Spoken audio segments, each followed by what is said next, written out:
Hey there, welcome to the channel. My name's Greg. Gourmet Woodsman is my channel, and I just got 1,000 subscribers.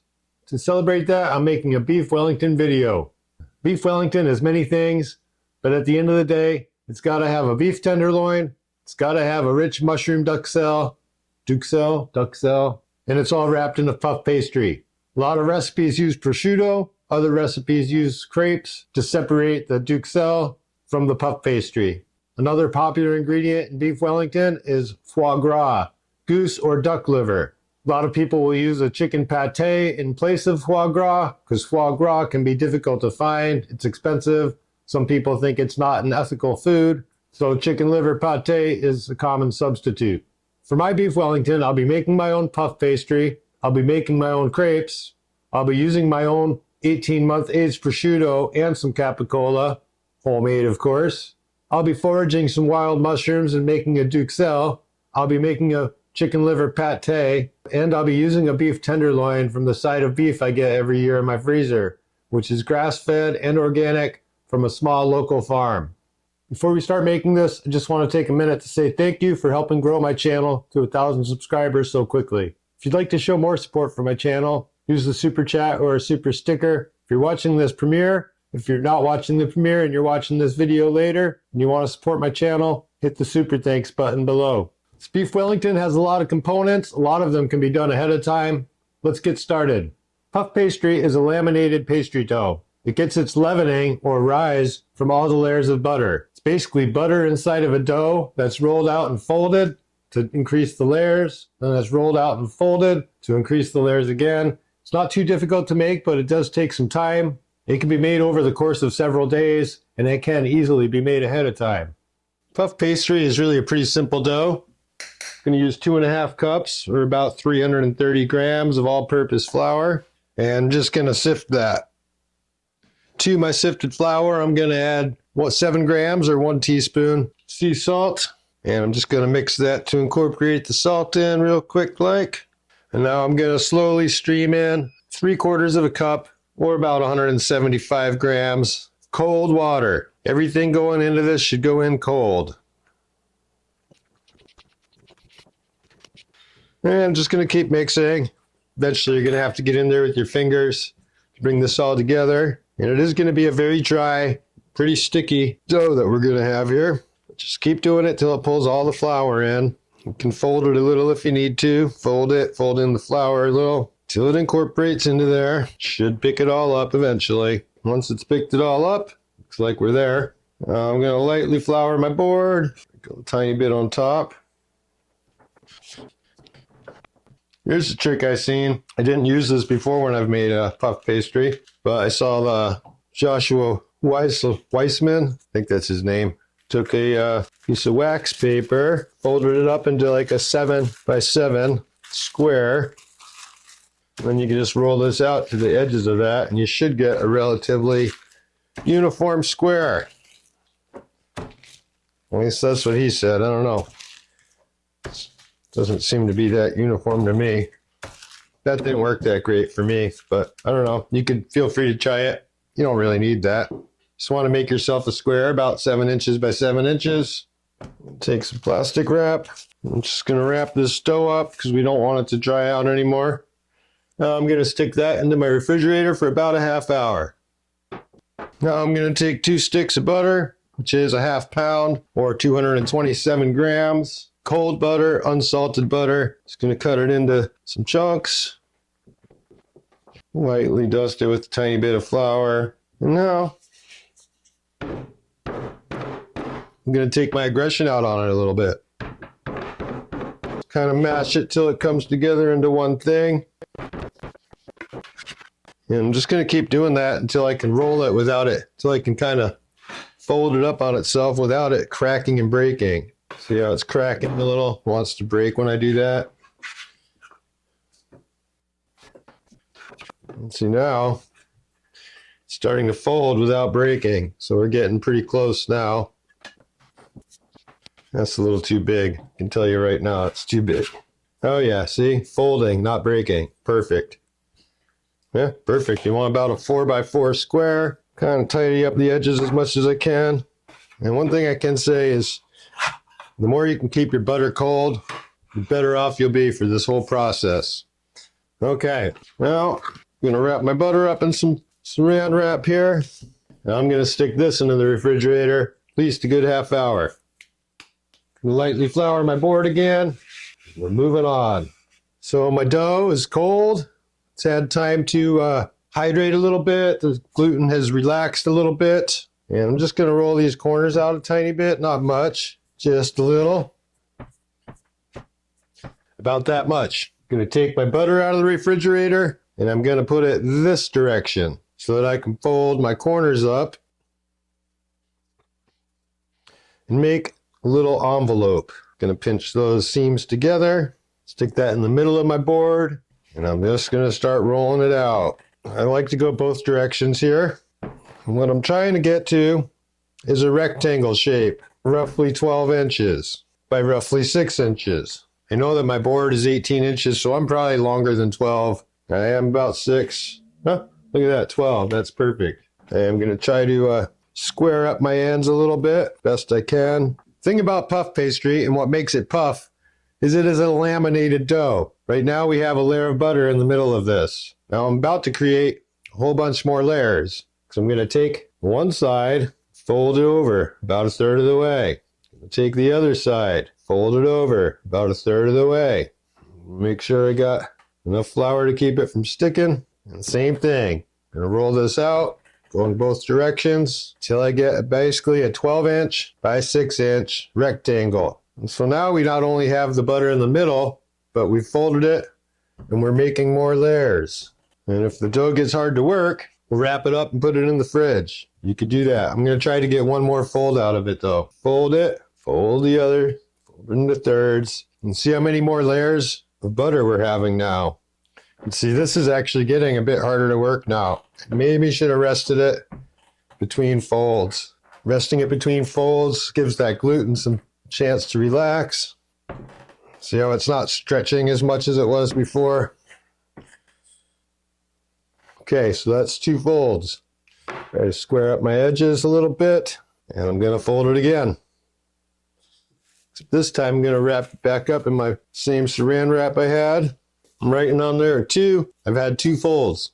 I'm going to stick this in the refrigerator for at least a half hour to rest. If you want to spread this out over several days, that's just fine. Time to roll this out again. Yeah, just letting it sit in there really helps relax that gluten. It really makes it, see, it's not springing back nearly as much. It actually will stretch. So we're going to fold it in thirds again and do that again. Really doesn't take much time. What takes the time is letting it relax in the refrigerator. The second one is always trickier, harder to do. Dough is just quite a bit more stiff. If you wanted to rest it between each fold, that would be fine. Do you realize, like every time, you know, it started with that butter in the middle, and we fold, that gives it like 9 layers. Fold it again, 9 times 3, that gives us like 27 layers. Then we do it again. You get the math, right? We're getting a lot of layers of butter in there, and that's what ultimately makes it puff. 4 folds, going into the fridge, another half hour.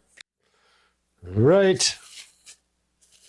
Dough has been relaxing. Doing it again. Rolling it out, laminating some more layers of butter. Give it a fold, give it a fold. Try to square those ends up one more time. I'll do the fold, we'll do the fold. Wrap that up one more time. And I'm gonna let this just rest until tomorrow, when I'm ready to use it. Assemble this Wellington. Crepes are pretty easy to make. They don't take much time. They don't take many ingredients. And they can easily be made a day or 2 ahead of time. Let's make some crepes. All right, I'm going with a half cup of flour. I'm going to go in with about 3/4 of a cup of milk. 1 egg. And I'm going to whisk that together. That's still looking a little thick. So this is more like a half cup of flour, 1 cup of milk, and 1 egg. It should be thin enough that I can tilt my pan and have it run to the edges. It's not a pancake, it's a crepe. Okay. Pan, I think, is hot enough.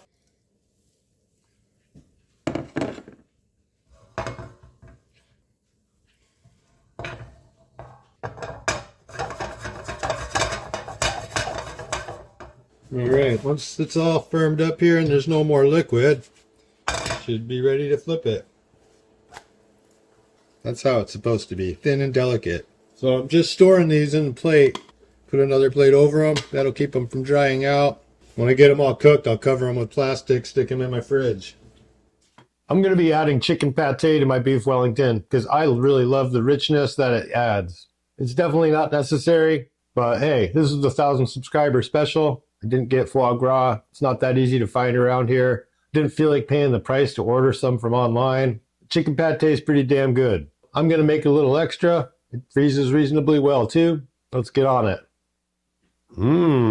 What I have here is some chicken livers. I've rinsed them off. Next, I'm going to clean them up. All this stuff, this is like connective tissue and whatnot. I'm going to clean that off of here. Sometimes there's some hiding inside, so just check it out. Cut them up into pieces a little bit. And it's important to clean this off because it's going to create a texture we don't want. And you might not be able to get it all, but you want to get like 90-95% of it at least. So I've cleaned off all that connective tissue. I'm going to rinse these off real quick under the sink.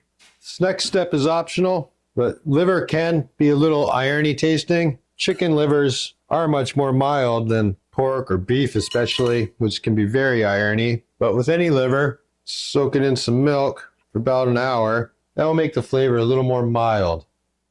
These livers have been soaking for almost an hour, so I'm going to go in here with some butter. I'm making a double recipe here.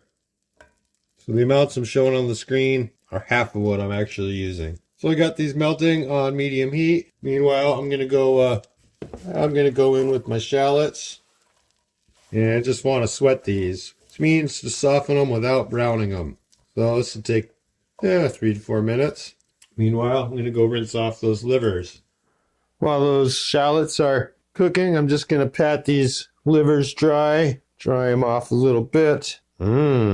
I know, doesn't look that great now. You're going to have to trust me on this one. It's going to be delicious. These have been going about 3 minutes. They're not quite soft. I'm going to add my garlic for the last minute. Garlic really cooks fast, burns easy, so I like to just give it the last little bit here. Now I'm going to go in with some thyme. Fresh thyme would be great, but I don't have any. I'm going to go in with some salt. Going to give it a nice healthy crack of some, quite a few cracks of some pepper. Keep that moving. Don't want any color. Don't want any browning. Gonna go in with some nutmeg. Mix that all up nice and good. These are looking soft. Next, I'm gonna go in with my chicken livers.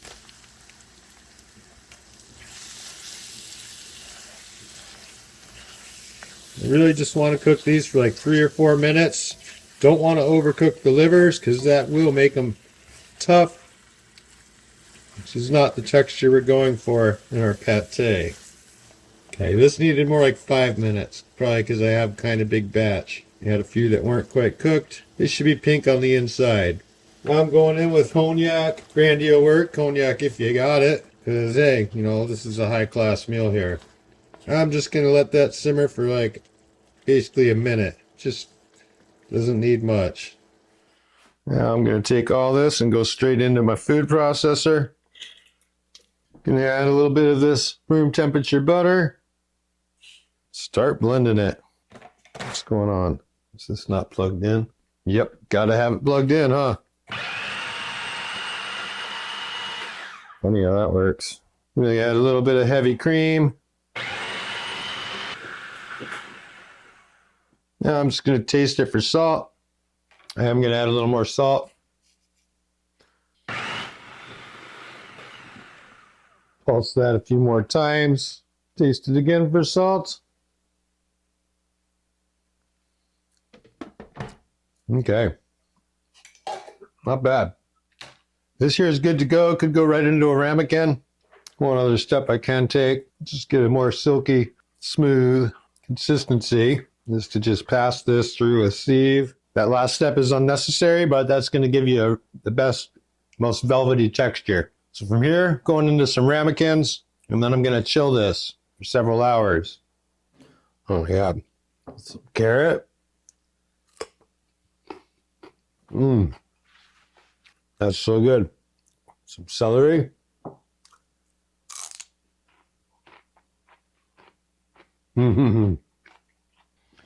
This step is optional because you could just cover it with plastic, I suppose. But to prevent oxidation, just going to put a thin layer of butter on top, and that will help prevent oxidation. Looks like I need to melt more butter. Let's make the mushroom duxelle. Duxelle. I think it's duxelle. Anyway, the more different kinds of mushrooms you use, the better your duxelle will be. The tastier the mushrooms you use, the better your duxelle will be. I find the white button mushrooms you find commonly in the grocery store to be rather bland, not that exciting. I'm going to go outside with my son and see if we can find some wild mushrooms. All right, we found some. These are winter chanterelles. I usually don't waste my time on them because they're so small, but when they grow in a really big cluster, it's worth it. But here we have some regular chanterelles. It's been a bit of a weird year for them. Haven't found many this year. There's a big discussion on whether you should cut or pluck mushrooms. I like to pluck them, and then I actually shave the dirt off with a spoon. Chanterelles. Find some, you find more. This is why dogs are not very helpful for mushroom hunting, because So close, so close. There's another perfect specimen. And then I'll show you a couple more here. That's going to be some good eatings. That's going to make a good beef Wellington. This is what we came here for. This is more of a winter mushroom. I was surprised to find chanterelles. But, yeah, these are called hedgehogs. And they get that name because instead of gills, like a portobello or any other common mushroom would have, they have these cool looking spikes. Can you get that on the camera there? Yeah. So they have little hedgehog-like spikes, and they're really easy to identify because of that. It's a good eater. It's good eatings. This is a better winter cluster, but it's still not much food for the time it takes. Here's a couple more. And sometimes you'll miss them if you don't look close. They'll be growing under the ground almost. You can really see the hedgehog pattern on that one. Oops. Yeah. Pretty cool looking mushroom. So this is a very well-known mushroom hunting spot in our area, but I have a secret spot even deeper. So here we are, top secret chanterelle spot. Found the first one. I got one. Huh? You got one? All right, we're getting into them. Gotta turn it off. Kind of a typical chanterelle mushroom spot. Second growth fir trees. What was that? There's a lot of ferns here, which aren't always a good sign for chanterelles, so.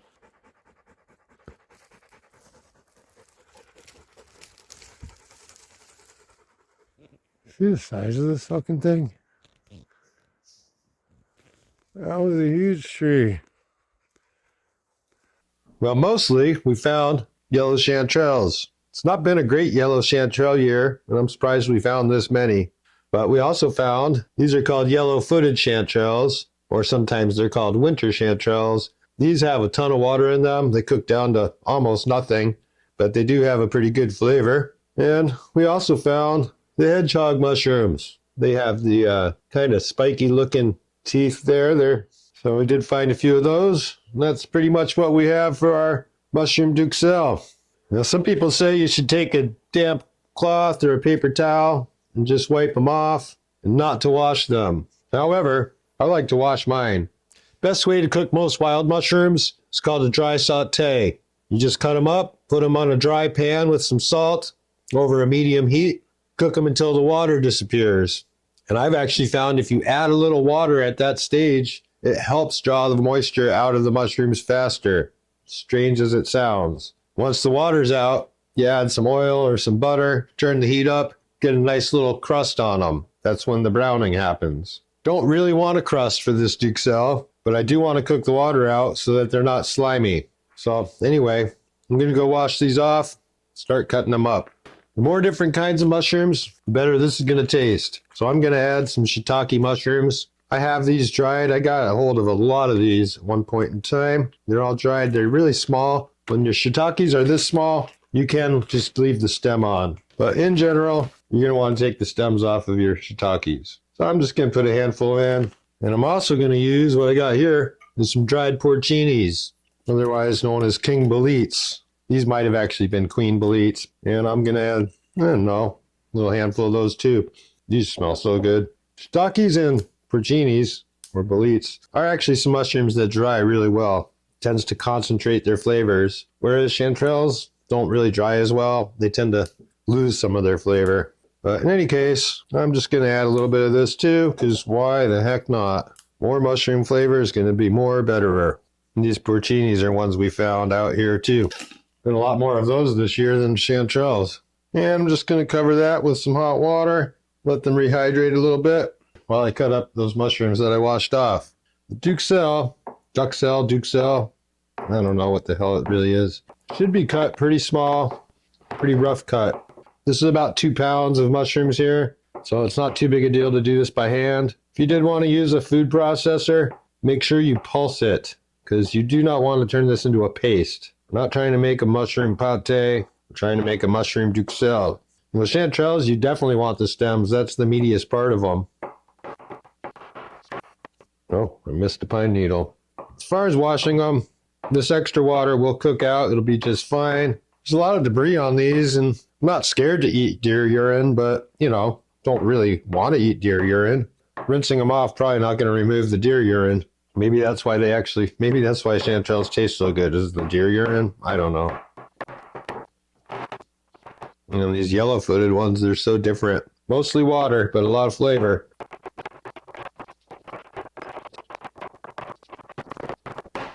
I just like to alternate directions. I want to get this into a relatively fine mince, but I also want some texture, so I don't mind having some slightly different size pieces. It'll all going to cook down. It's going to be just fine.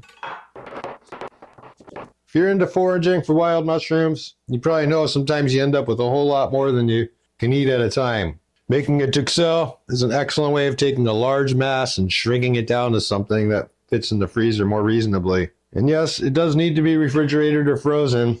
It's not like drying them, but drying chanterelles just doesn't take well to drying. They lose a lot of flavor. They don't have a great texture when you rehydrate them. But if you make a duxelle and then freeze them in little ice cube trays, so you just get a little ice cube size piece, just 1 or 2 of those is going to really elevate so many meals for you. Great use of wild mushrooms. Now I'm going to take my rehydrated mushrooms, cut them up a little bit too. Don't throw out that water that they're soaking in, because that is flavor. Add that to your water next time you make rice. Add it to a soup. Drink it straight like a tea. It's just flavor. No point in throwing that out. Here's my mushrooms, chopped up and ready. I'm going to cut up some shallots.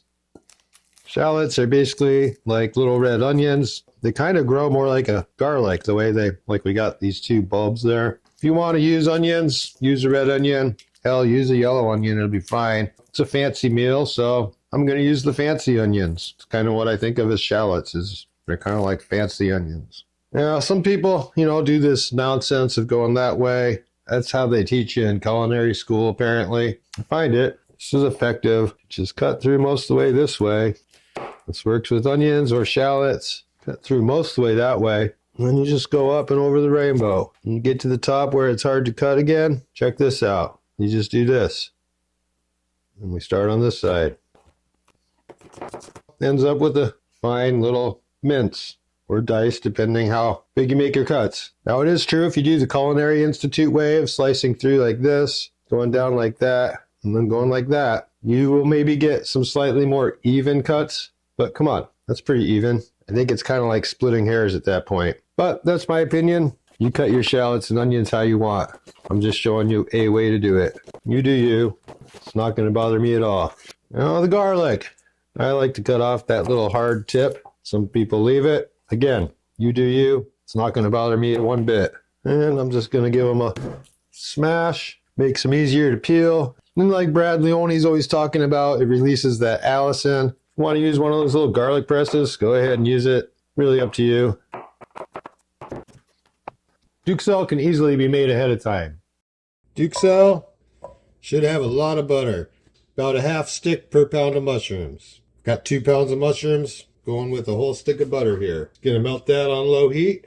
As that starts to melt down, gonna add my shallots. And just melt that butter nice and slow. Don't want to brown the butter. Don't want to brown the shallots.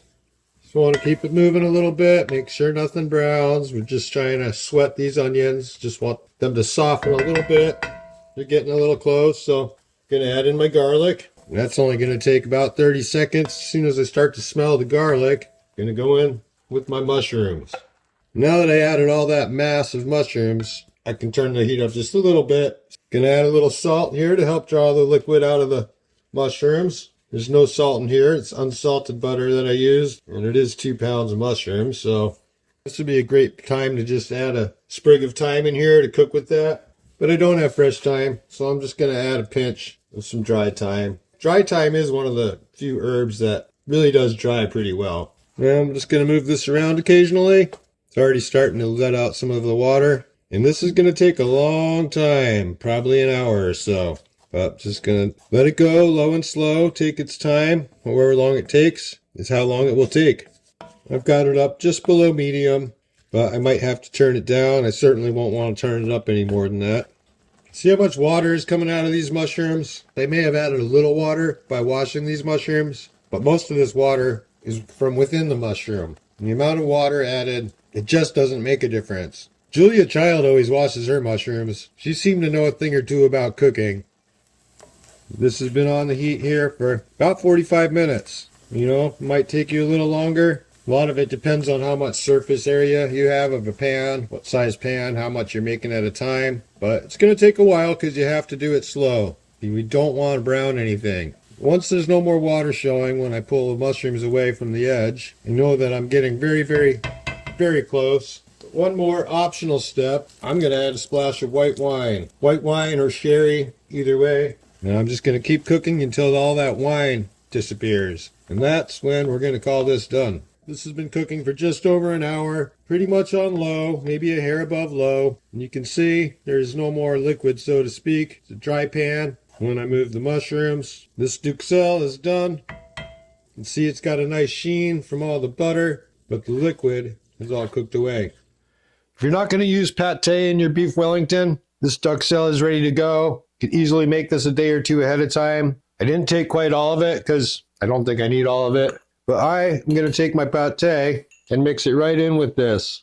And really, Wellington calls for foie gras, not pate, but frankly, even though this is a pretty luxurious meal, I'm just a little too cheap to get foie gras. It's not that easy to find around here, and it's really expensive. And I had it once, and it is really amazing. This pate is really good too. And I think that's about the right amount. Cooking by eye, cooking by taste, that's how we make it our own. And I'm doing this while it's still a little warm, because these two will blend together. You know, it's not hot enough to cook that pate anymore, but it's warm enough that it will help it. See, it's blending all into there.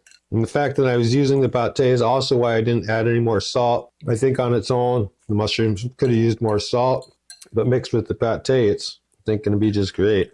I'm going to stick this in the refrigerator, let it cool off. Actually, see, check this out. I'm going to push that plastic all the way down so it's actually on the top. Yeah, it's going to help keep it from oxidizing even more than just covering it would. So into the fridge till I'm ready to use it. Tenderloin steak for the beef Wellington. Get a side of beef every year for my freezer. It's all organic, it's grass-fed. That's where this comes from. So this, you can see, kind of has this seam right here that you almost can get without a knife. Almost just separate that with your hands. This here is called the chain, and we're going to remove that. See, I got that far without even needing my knife. Now that there, I'm going to set aside. I'll use that in some sausage. Don't like that has that slash there. That's a little unfortunate. So I'm going to cut off this. Tail here, and this will make tasty little treats. And then on this side, probably going to try to use most of it. Ideally, you cut out the center. That's the Chateaubriand. That's going to work for me. Now I'll just cut off some of the silver skin. So just get under it, keeping my knife pointed upwards so that I don't cut into the meat.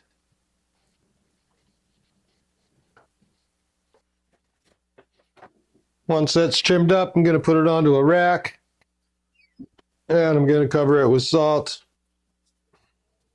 And I'm going to let that sit in my refrigerator at least 4 hours. Overnight would be even better. The reason I like to do that beforehand is through the magic of osmosis. Actually, it's not magic, it's just science. That salt is going to draw the moisture out, and then it's going to go back in, and it's going to carry the salt into the inside of this piece of meat. And in that way, it'll season the inside. See you for the next step.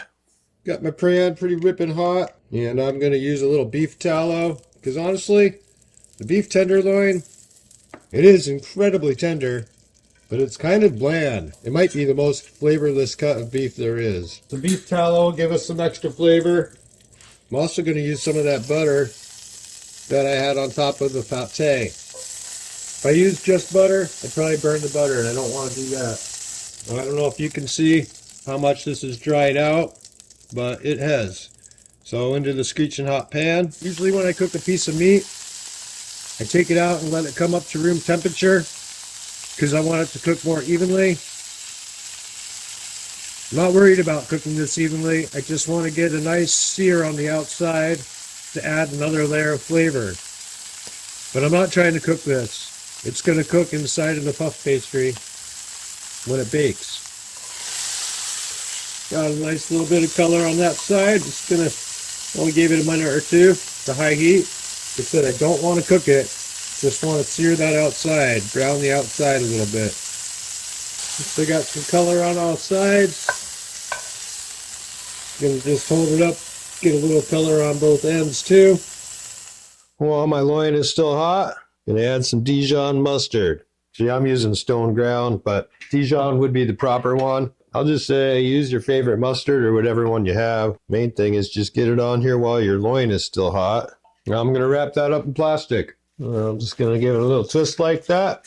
That'll help tighten that up a bit. Into the refrigerator. It's the morning of the day I want to eat this beef Wellington. It's time to start putting this thing together. Got most of my pieces, most of the things I need assembled, ready to go. This is going to take a little math. See, one crepe, not going to be enough because we got extra stuff to add, right? We got the prosciutto going in. I've got the duxelle going in, so it's going to be a little bigger than what I'm seeing right here. So I'm just going to cut very little bit off. Now we got to glue these together. I'm going to use my Dijon mustard. I'm going to use my stone ground mustard because I like it better than Dijon. You know, use your favorite mustard. It'll be fine. It's the thing about cooking. You make it you. You don't have to follow everyone else's path. Make your own path. It's just cooking, man. No big deal. Hopefully that'll be enough. Any beef Wellington is a special thing to make, but I want to make this extra special, so I'm going to use a mix of prosciutto and my homemade capicola. Rather than open up a whole other package, I'm going to use the ends of some of these. This is an 18-month aged prosciutto I made myself. That's going to elevate this. And I'm also going to use some of my capicola. This is like everyone's favorite, and it is really good. So I'm going to just use rows of each of those so that when it's all rolled up, each piece will have some of each. Yeah, I think I better taste that to make sure it still tastes great. Still tasting pretty good to me.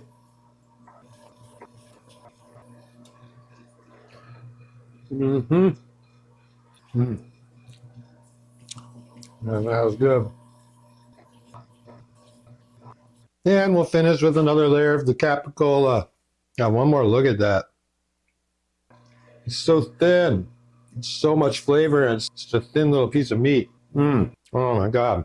You know, I've had several friends come back from Italy recently, and they've all said that my charcuterie is better than what they had there. I mean, if you go to a little artisanal place, they're going to have some pretty dynamite stuff. But for the most part, it's not as good as what I'm making myself. If I heard that from one person, I'd be like, yeah, they're just trying to blow smoke up my butt and make me feel good. But no, I've heard it from every single person I know who came back from Italy, which is several people. It's made me feel pretty good. I know I put a lot of love into it, and I know the animals I'm buying are raised with a lot of love, and it makes sense. Got my charcuterie laid out. I don't know if you can see that nicely. I got my capicola, my prosciutto, capicola, prosciutto. Again, I'm making this mine. This is a one of a kind. Here's my wild mushroom duxelle mixed with my chicken liver pate. I don't know. Is that going to be too much? Find out here. No, I don't think that's going to be too much. I don't want any holes Because when I cut this open, I want to see this on all sides of that tenderloin. Is it going to work?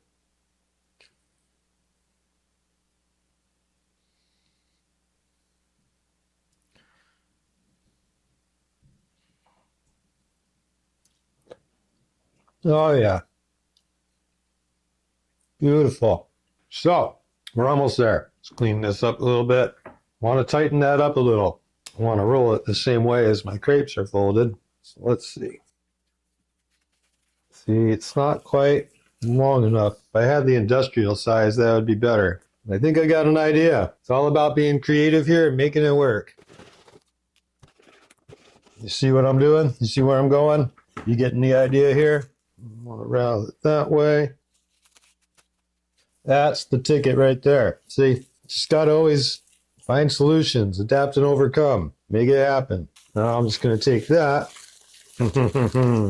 It's just going to tighten that all up. Now I'm going to put that in the refrigerator for a few hours. And that's going to help firm it all up, keep it all together. I got to say, I'm quite proud of my handiwork at this point.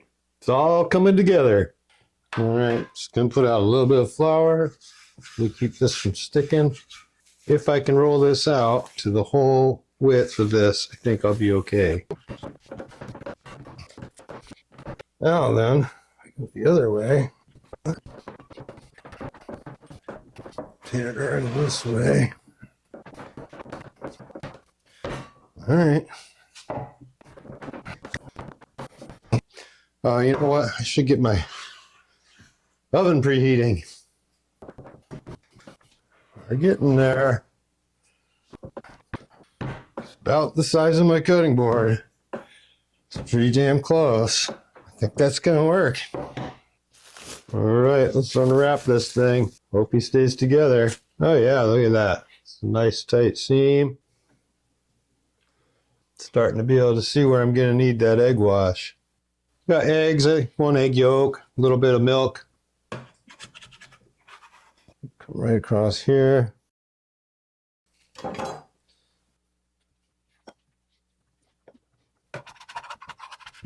Okay, looking pretty good. Seam on the very bottom. Seal up these ends. You know what I should do? A little bit of egg wash on there. Help it all stick. Should I do the same over here? See, can I do anything decorative with this little bit I got left? Really should do this first. Let's get this egg wash over this whole thing. And this is what's going to give it a really nice shiny coat. And you can use a whole egg. You could use just egg yolk. You could add water instead of milk. Honestly, you could use just milk and no eggs, although not as nice of a color it's going to give you if you use just milk. All right, got this on parchment paper just to make it easier when we're all said and done. Now I'll put my little decorations on. Why not? Give it a little brush. Now, in the past, I've not used a probe, and it's managed to come out okay. However, trying a new technique this time. Cooking at 475, which is really hot for this. And so what I'm going to do, I'm going to take this out when the crust is done, which will be well before the meat's done. Sauce is optional, but I'm going to make one.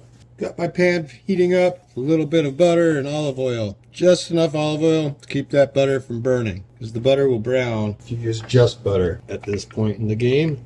So I'm going to put in some minced shallots. Don't want this too hot. I don't want to brown them. I just want to sweat them. They're minced pretty small, so it's not going to take long at all. We've got these softened a bit to my liking. Going to squeeze in a couple of cloves of garlic. I almost never use this garlic press. Usually I prefer to just mince my garlic. I was feeling lazy. I saw this sitting there in the drawer and I was like, well, why not? See, but that's why I don't like it. This one sucks. You got to buy good gadgets if you're going to buy gadgets. Otherwise, they're just frustrating. Okay, next. Red wine. About that much. Or that much. And now I'm just going to cook that down, reduce that a little bit. Next I'm going in with some beef broth. And I'm going to reduce that down a bit too. I'm liking how reduced that is. Maybe a little more. Now I'm going to toss in the last 2 cubes I have of my demi-glace that I made. Demi-glace. Demi-glace, glaze. I don't know how you pronounce it, but I know it's really, really good. I made this more or less using Chef John's recipe. Not entirely. A few tweaks, but that's how I do recipes. I tweak them. I get the main idea from the recipe and then I kind of make it my own. So yeah, this is looking great. Once these melt down, I'm going to taste it for salt. Probably call it good. Now I'm just going to turn off the heat. Add a little butter. That'll just give it a nice velvety sheen. And this is going to be a really good sauce. I did add a little salt. Forgot to turn my camera on, but it's alright. You know what it looks like. Put salt into a sauce. Alright folks. This is some next level carryover cooking we're about to do here. Took it out at 85 degrees. Didn't have my camera set up yet, but it's 90 degrees right now. And we're just going to let this cook till it stops carryover cooking. Supposedly, according to Dan on America's Test Kitchen, this is going to finish cooking just like this. Sure hope so, because I got company coming over. All right, guys, look. We're at 105. It's still going up. It's taking 20 minutes to get to 105. Seems to be stalling at 109. Hey, no. It never got over 109, so I put it in the oven, 350 degree oven, and I was pretty concerned about how it was going to come out. I thought it was going to be overcooked. But take a look at this. I'm really happy with how that looks. And I can tell you, I'm even happier with how it tastes. It never got over 109, so I put it back in a 350 degree oven for about 20 minutes till it got to 120 degrees internal. And then when I took it out, it carryover cooked all the way up to 138 degrees, which was a lot more than I was going for. I got lucky this time. But it's nice and red in the middle, and it's super tender, and it's very delicious. Next time, I think I would leave it in the oven till it got to 100 degrees and let it carry over cook the rest of the way. 85 was just not high enough. I mean, Dan at America's Test Kitchen usually seems to know what he's talking about, but this just didn't work for me. Maybe it was the size of my tenderloin. I don't know. But I do know that my guests loved it too. Magical. It's a pretty looking plate. Yeah. All right. How is it? Mmm. All right, Maggie's Perfect. first. Maggie got the first bite. It's wonderful. The meat is so tender and juicy. Really tender. Might not use any of I this. think you have perfected this. Oh my gosh. The pate too. It was a good call, right? Yes. I don't like the pate in any other way than this. All right, I'm shutting it all down. I'm sitting down and eating. Well, that's going to be a wrap for my Beef Wellington 1,000 subscriber special. If you're still watching this and you're not subscribed, you should really be subscribed. Give me a thumbs up, drop me a comment, and for goodness sakes, whatever you do, put some love into your food. Peace.